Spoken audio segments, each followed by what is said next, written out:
Trolls అంటే కేవలం ఆడవాళ్లే కాదు, మెన్ కూడా విపరీతంగా ఎదుర్కొంటున్నారు. అలాంటి వాళ్ళలో తెలుగు రఘు కూడా నిజానికి కోడి చెరువు కబ్జా బయట పెట్టింది తానే, దానికోసం తను విపరీతమైన ట్రోల్స్ ఎదుర్కొన్నారు. Thank you. అందరికీ నమస్కారం. సమయం చాలా తక్కువగా ఉంది, 2 నిమిషాలు మాట్లాడతా. సో ఈ సభ ద్వారా మనం ఫస్ట్ చేయాల్సిన తీర్మానం ఏంటంటే, ఫర్దర్ గా మనం ఏం జరిగినా, ఇట్లాంటివి ఏం జరిగినా కూడా ఇమ్మీడియట్ గా మనం యాక్షన్ లోకి దిగడానికి ఒక ప్రణాళిక ఈ సమావేశం తర్వాత రూపొందించాల్సిన అవసరం ఉంది. ఒక టీమ్ ఆర్ సంథింగ్ ఇమ్మీడియట్ గా డీజీపీని కలవడమో ఆర్ కన్సర్న్ డిపార్ట్మెంట్ ఆఫీసర్స్ ని కలవడానికి తక్షణమే మనం ఏం యాక్షన్ లోకి దిగాలన్నది ఒక ప్రణాళిక రూపొందించాలి ఇట్లాంటివి వచ్చినప్పుడు. సో ఆ నిర్ణయం మనం తీసుకోవాల్సిన అవసరం ఉంది. సో ఈ ట్రోల్స్ విషయానికి వస్తే కొన్నిసార్లు ఇవన్నీ సర్వసాధారణమే అని వదిలేయాల్సిన పరిస్థితే మాలాంటి వాళ్ళకైతే కనబడుతున్నది.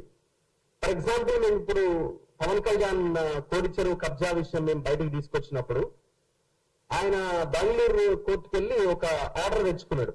ఇక్కడ లేదట కోర్టు, బెంగళూరు దాకా పోయింది ఆయన. బెంగళూరు పోయి మళ్ళీ మా ఏ ఛానల్ పేరు కూడా ప్రస్తావించకుండా మెటా అనే సంస్థకి నోటీసులు ఇప్పించి, సో ఆ సంస్థని పార్టీగా చేసి ఒక ఆర్డర్ తెచ్చుకున్నాడు. ఏమని అంటే, ఇక ఈ ఫలానా వీడియోలన్నీ డిలీట్ చేయాలని.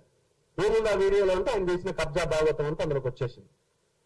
మరి చేయాల్సింది ఏంటి? బాధ్యత గల లీడరు, నువ్వు ఈ చెరువు నేను కబ్జా చేయలేదు, నేను డబ్బులు పెట్టుకున్నా, ఇది నా భూమి అని నువ్వు అవసరమైతే గ్రౌండ్ లోకి వెళ్ళి చూపించే ప్రయత్నం చేయాలి. అది చేయకుండా తెలంగాణ వదిలేసిండు, ఆంధ్ర వదిలేసిండు, బెంగళూరు పోయిండు అని నేను ఎట్లాగో బెంగళూరు పోలేం కదా అని దానికి కావచ్చు.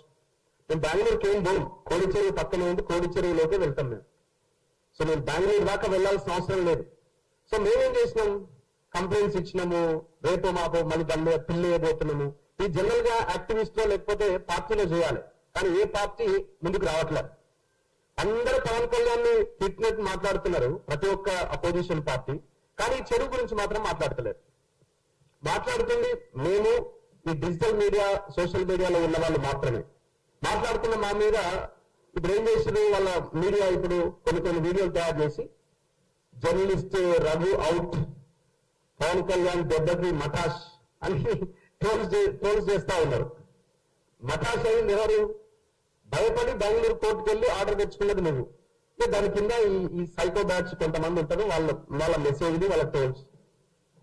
సో ఇవన్నీ సర్వసాధారణం అయిపోయినాయి. దీన్ని నియంత్రించడానికి మనం పూర్తిగా నిషేధించడం అన్నది నేనైతే ఇంపాసిబుల్ అని అనుకుంటున్నా. కానీ దాన్ని నియంత్రించి మరింత పీక్ లోకి వెళ్ళినప్పుడు, ఇప్పుడు అమ్మాయి విప్లవశ్రీ మీద జరిగిన ఆ దాడి, ఆ ఫొటోస్ ఎంత దారుణంగా మార్పింగ్ చేసి పెట్టారన్నది, ఆ కాక్రోచ్ జనతా పార్టీలో ఆ మీటింగ్ సంబంధించిన దగ్గర జరిగిన ఆ తీసిన ఫోటోని మార్పింగ్ చేసి ఎంత దారుణంగా ట్రోల్ చేస్తున్నారు.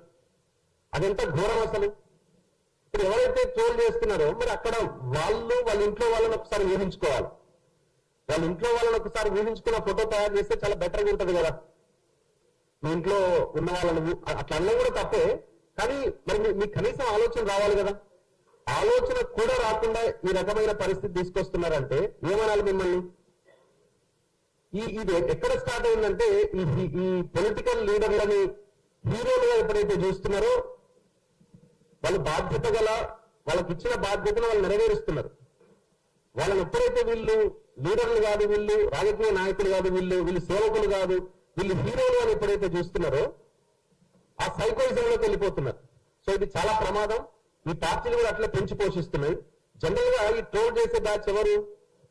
మనం ఈ మీటింగ్ పెట్టుకోగానే మనల్ని అందరంటారు వీళ్ళంతా లెఫ్టిస్టులే బాబు, ఇందులో విరాట్ అలీ ఉన్నాడు, ఇంకో ఆయన ఉన్నాడు, వీళ్ళంతా లెఫ్టిస్టులు అని ఒక స్టాంప్ వేస్తారు. ఇది అయిపోగానే ఆల్రెడీ ట్రోల్ స్టార్ట్ అయిపోతాయి. అసలు లెఫ్ట్ ఏంది, రైట్ ఏంది? మాకు రైట్ సైడ్ లెఫ్ట్ సైడ్ తెలుసు, ఇంకే సైడ్ తెలియదు మాకు, అంటే ఇంకే యాంగిల్ తెలియదు మాకు. సో మనిషి కష్టాల్లో ఉన్నాడు, ప్రభుత్వాలు ఏం చేస్తున్నాయి, ఒక జర్నలిస్ట్ కి అది మాత్రమే ఉంటుంది తప్ప లెఫ్ట్ రైట్ ఏంది?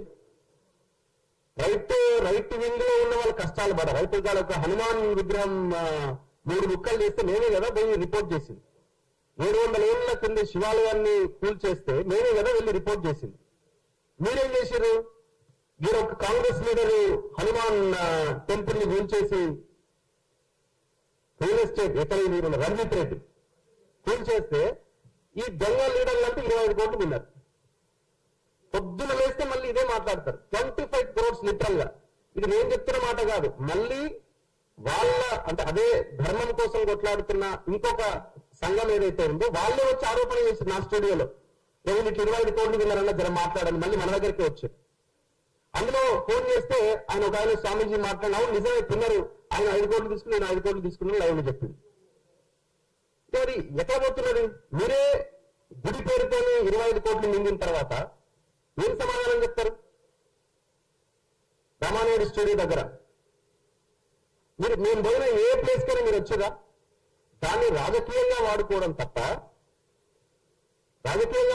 తప్ప మేము చేస్తున్న ఇంకొకటి ఏమంటున్నారు, ఫాతిమా కాలేజ్ దగ్గర పోయినా అరే బాబు పోయింది నేనే, వీడియోలు చేసింది నేనే, అడుగుతున్నది కూడా నేనే. మళ్ళీ మొన్న రీసెంట్ గా మీరు ఎవరు ఆయన ఖమ్మం కేసుకు సంబంధించి దాని గురించి మాట్లాడినవా? పొద్దున్న లేస్తే మాట్లాడుతున్నాం, మార్నింగ్ 7 o'clock ఆ వీడియో స్టార్ట్ చేసింది ఇంకా వీళ్ళు ఎదురుగులేకపోయింటారు అప్పటికి. అని మాట్లాడినవా? అది ఎందుకు మాట్లాడలే? అరే వీడియో ఉన్న చూడరాని మళ్ళీ మనం చెప్పుకోవాల్సిన పరిస్థితి వస్తున్నది. అంతే, దాన్ని మళ్ళీ మనం చెప్పుకోవాల్సి వస్తున్నది. అరే ఇవన్నీ 5-6 వీడియోలు ఉన్నాయి కదా అంటే లేదు మీరు చేయలే. మరి కళ్ళు ఏమైపోయినాయి, ఎట్టిపోతున్నాయి? మళ్ళీ నేను ఎలా ఏడింది అని అడిగితే అదో నన్ను బూతులు తిట్టి నేను బీసీని మళ్ళీ స్టార్ట్ చేస్తున్నారు. అసలు ఏంది మీ ఆలోచన? అసలు ఎంత దారుణంగా తయారయ్యారంటే అంత దారుణంగా తయారయ్యారు. సో కొన్నిసార్లు ఇది కామెడీ అనిపిస్తుంటది. అసలు దీని గురించి మాట్లాడొద్దు అనుకుంటాం సమ్ టైమ్స్, కానీ బయట ప్రచారం మొత్తం ఇష్టం వచ్చినట్టు చేసేస్తుంటారు. ఇప్పుడు నేను చెప్పిన పవన్ కళ్యాణ్ జర్నలిస్ట్ రఘు అవుట్ మఠాష్ అని పెట్టిండేవాడు. మఠాష్ పవన్ కళ్యాణ్ అయితే ఏం చేయాలని అర్థం కాక ఆగం అవుతున్నాడు. సో కాబట్టి ట్రోల్స్ సాధారణమే అయినా ఖచ్చితంగా దీన్ని ఎదుర్కోవాల్సిన అవసరం ఉంది. ధైర్యంగా నిలబడి కొట్లాడాల్సిన అవసరం ఉన్నది. ఆ దిశగా మనం ప్రయాణం చేయాలి. అవసరమైతే జేఏసీ లాంటిదో ఇంకొకటి ఏదైనా ఫామ్ చేసి ఇమీడియట్ గా మనం రియాక్ట్ అయ్యేలాగా ఉండాలి. అవకాశం కల్పించిన అందరికీ ధన్యవాదాలు. Thank you.